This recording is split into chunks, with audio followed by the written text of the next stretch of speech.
Public transportation, or bus specifically, is taken by millions of humans each day. It's a common way of getting from point A to point B conveniently and effectively. To begin, all humans must start at a bus stop. Next step, we ascend into the bus. Most humans are required to pay a small fee to feed capitalism. That part, however, should be the easiest to accomplish if you have enough human currency. Statistically, a bus has enough space to hold a minimum of 50 humans, and if you encounter one that has less than 10, that is considered an empty bus. Lucky you, you're entitled to any available seats that your butt tingles to sit on. If you encounter a bus at maximum capacity, which is more than 20 humans to most people, prepare your brain for some mind games.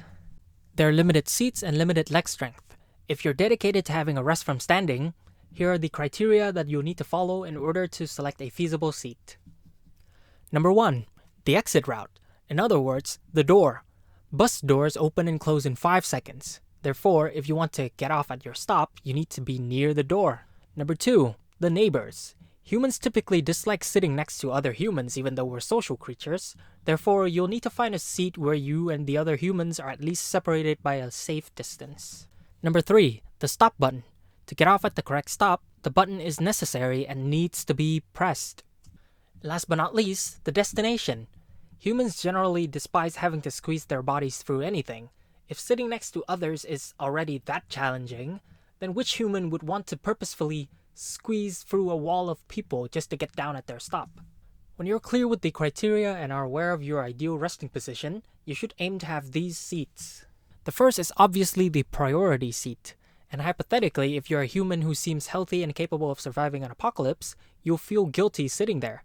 Other humans will judge you, but to ignore all social morality, the seat is the most ideal option. Living up to its name, the seat is near the front door and has multiple buttons, and you have to squeeze your body the least when you want to exit. The other option is the back seat. Compared to decades ago, back seats in modern society are well respected and wanted by everyone.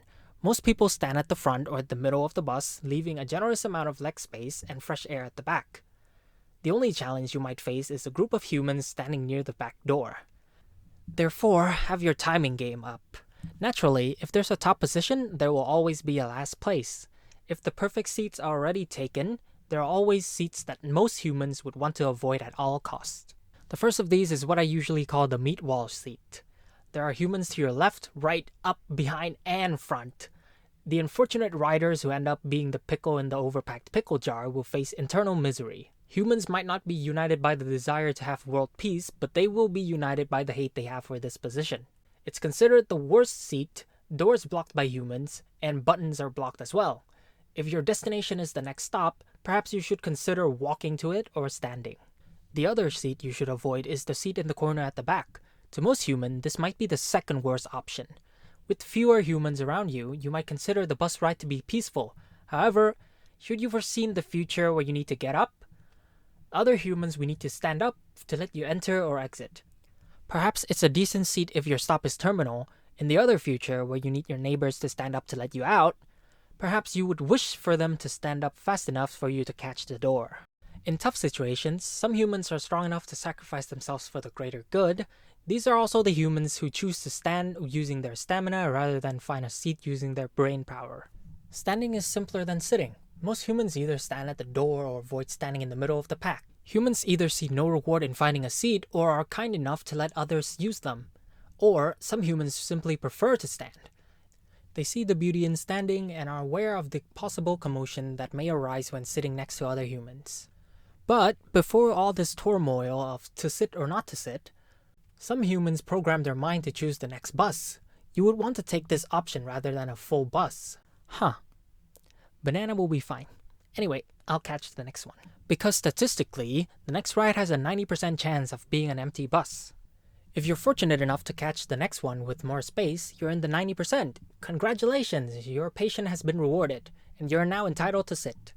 However, even with a 90% success rate, there's always a 10% failure rate.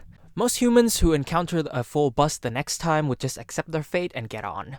However, there's always the odd ones that understand for each full bus they encounter, the chance they meet an empty one the next time increases by 5%, which makes the third bus have an empty chance of 95%. That means, for the souls who wait, their sacrifice shall be rewarded. Why are you a dog? Next time, wait for me.